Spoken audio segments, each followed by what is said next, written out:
They spent my entire life proving I was second best. On my wedding day, they learned exactly what that cost them. My name is Emily Cook.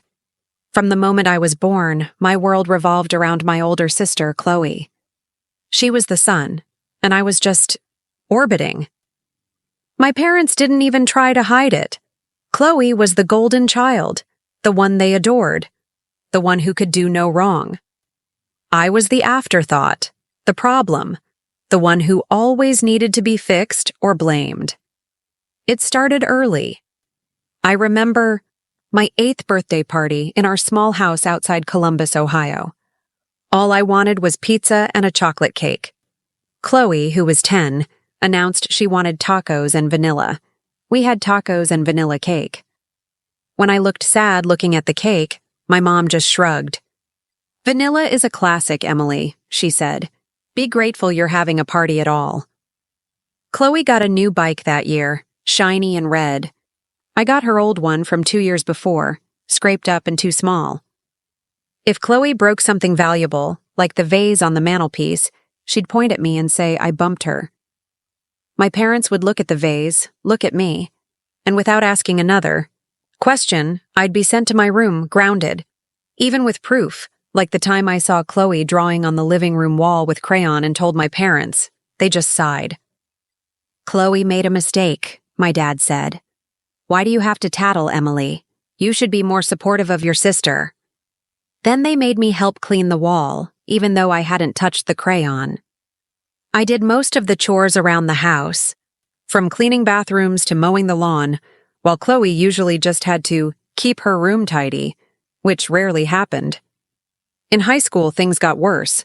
Chloe struggled socially. She was bossy and could be mean, and kids started drifting away from her around sophomore year. Suddenly, she didn't have a friend group anymore.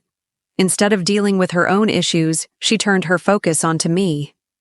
She started sabotaging my friendships. If I wanted to go to a movie with my friend Sarah, Chloe would tell my parents Sarah was boy crazy and sneaking around. If I hung out with Mark and his group, Chloe would tell them Mark was dealing drugs behind the school gym. None of it was true, but my parents always believed her. "You can't see Sarah anymore, Emily," my mom would say. "Chloe says she's a bad influence." Or, "Why are you trying to sneak off with Mark? Chloe says he's trouble.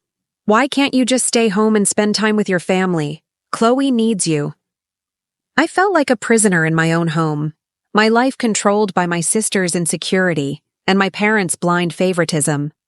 My only refuge was my Aunt Carol, my mom's sister, and her kids, my cousins, who lived in a nearby suburb. They saw what was happening. At a big family picnic when I was about 16, Aunt Carol pulled me aside. "Emily, honey, why don't you ever come to the lake with the kids anymore?" she asked. The dam broke. I just blurted it out, tears welling up. "Mom and Dad won't let me have friends because Chloe doesn't have any. They say I should just stay home with her." That caused a huge fight later among the adults. I was yelled at, called dramatic and ungrateful, and grounded for 3 weeks. But after that, my parents eased up slightly. The public shame of the family. Knowing was too much for them. Chloe, humiliated that the family knew about her lack of friends, demanded to switch schools for her senior year, moving to Northwood High across town. My parents, naturally, agreed immediately, even though it was more expensive and a longer commute, calling it an essential fresh start for Chloe. Despite the chaos at home, I did well in school. I got mostly A's, took AP classes, and worked hard. When I'd bring home a report card full of A's, my parents would just nod. "Good, Emily, that's what we expect." But if Chloe came home with a single B, it was a cause for celebration, calls to grandparents, and going out for ice cream. My achievements were boring. Hers were miracles. Dating was another battleground. I had a boyfriend, Ryan, my senior year. He came over once, and Chloe, who was already home from her different school, immediately started flirting with him, lounging on the couch in skimpy clothes, making comments about how uptight I was.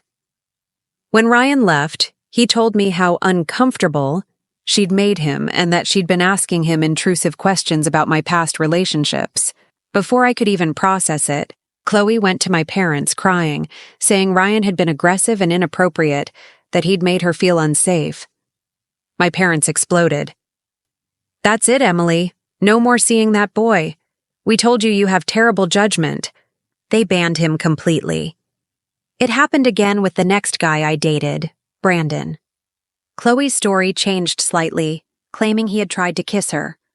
The result was the same. Parents believing Chloe, banning Brandon, telling me I was incapable of making good choices in men.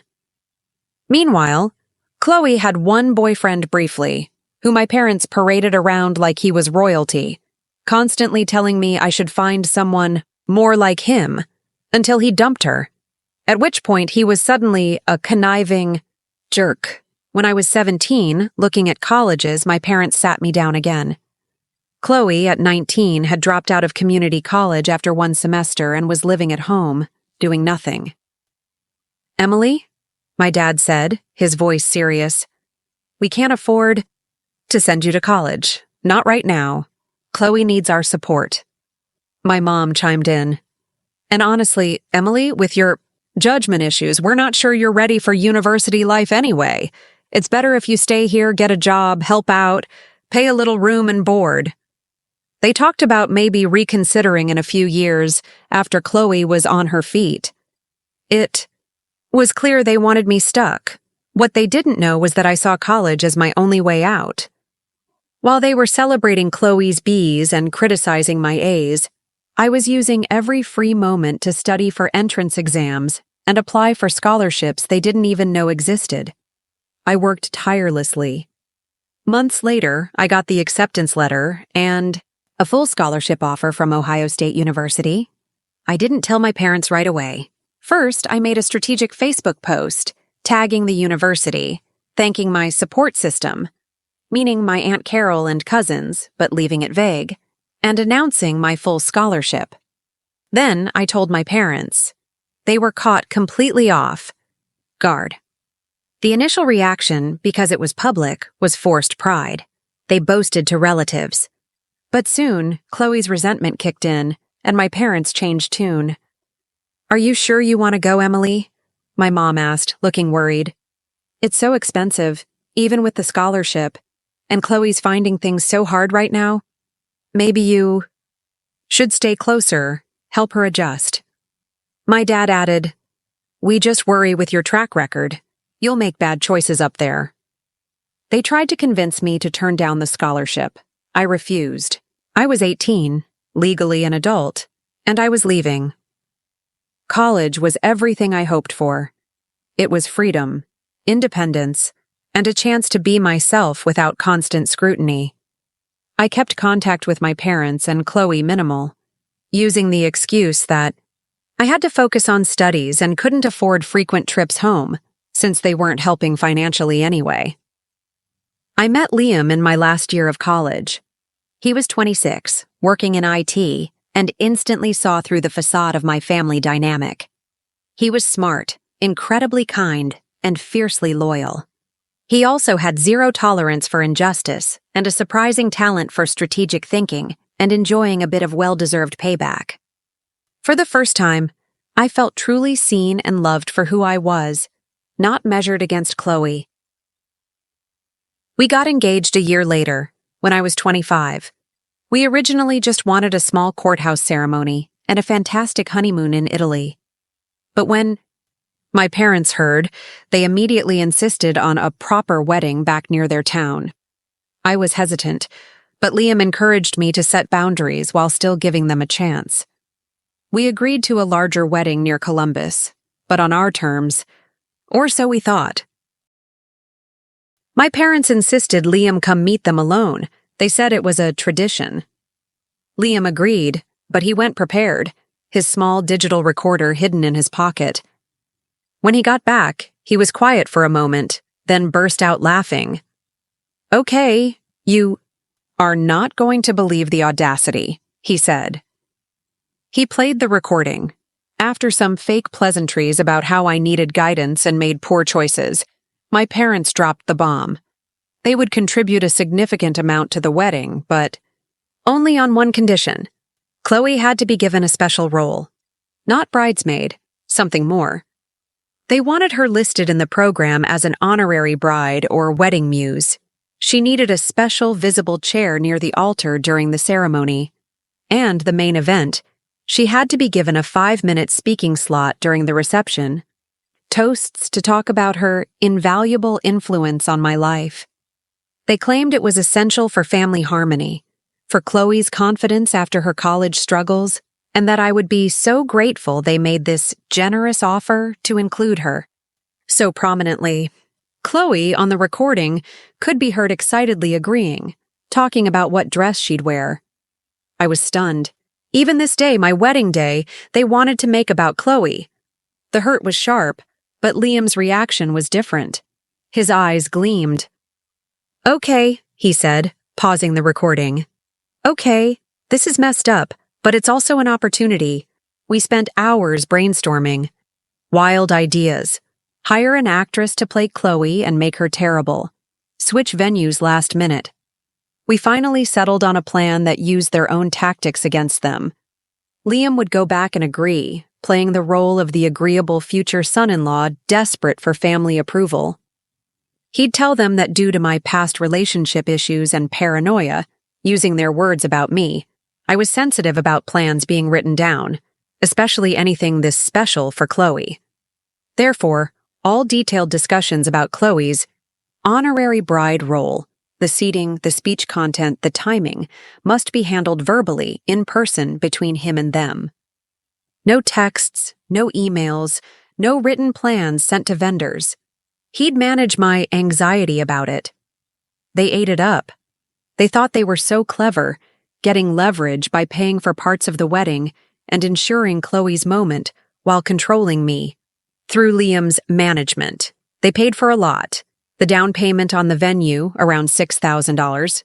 A big chunk of the catering, another $12,000. The expensive photographer they insisted on, $4,000. Elaborate flowers, $3,000. We let them, directing their payments. This wasn't about getting a free wedding. It was about back-paid emotional damages. This money wasn't going towards Chloe's moment. It went into our savings, maybe for a down payment on a house. Wedding. Day. At a beautiful venue near Columbus. My parents and Chloe were there, practically vibrating with anticipation. Chloe was dressed nicely, but nowhere near a wedding dress, thank God. They kept giving each other significant looks throughout the ceremony, clearly waiting for the reception and Chloe's big reveal. At the reception, after dinner, it was time for the toasts. My maid of honor gave a lovely speech. Liam's best man, told some embarrassing but funny stories about him.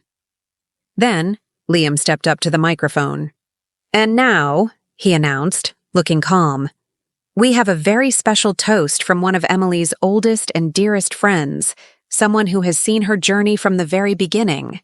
David Miller." My parents and Chloe looked stunned. They hadn't expected anyone else in this slot. Chloe looked ready to march up there and take the mic. David, my friend from high school, walked up, looking slightly nervous. He took a deep breath. "Hi, everyone," he began, smiling at me. "I've known Emily since high school. We navigated those awkward years together, figured out who we were. And I saw firsthand how resilient she is, how she faced unique challenges and always came out stronger." He paused, looking briefly towards my parents' table. Emily had to fight for a lot of things others just got. She was isolated sometimes, put down, criticized even when she excelled. He talked about my good grades, being dismissed, my friendships questioned. But through it all, she kept her head high. She found her own path, often despite obstacles that weren't always external. He looked at Liam. And then she found Liam. Someone who sees her strength, who believes in her completely, who gives her the kind of unwavering support and love that everyone deserves, but that she, frankly, hadn't always received. He thanked my Aunt Carol and cousins by name for being my true family during tough times. He ended with a toast. To Emily and Liam, to resilience, to finding true support, and to a future built on genuine love, not other things. The silence stretched for a second, thick with unspoken recognition. Then the room erupted. Not just polite applause, but loud, enthusiastic cheering. People at other tables were looking at my parents and Chloe, whispers starting. David's words were subtle, but the context, the golden child everyone knew about, Chloe's obvious expectation of a moment, made it clear. He hadn't explicitly named them or their outrageous demand, but he had painted an undeniable picture of the unfairness I'd lived through, right in front of everyone. My parents' faces were purple with rage. Chloe looked like she was about to cry or scream.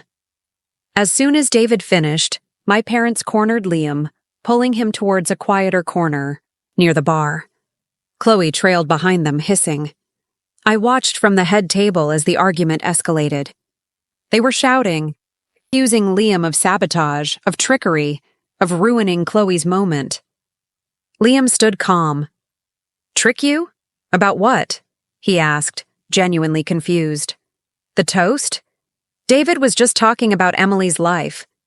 You know what we mean, my dad roared. Chloe's speech, her role. You agreed.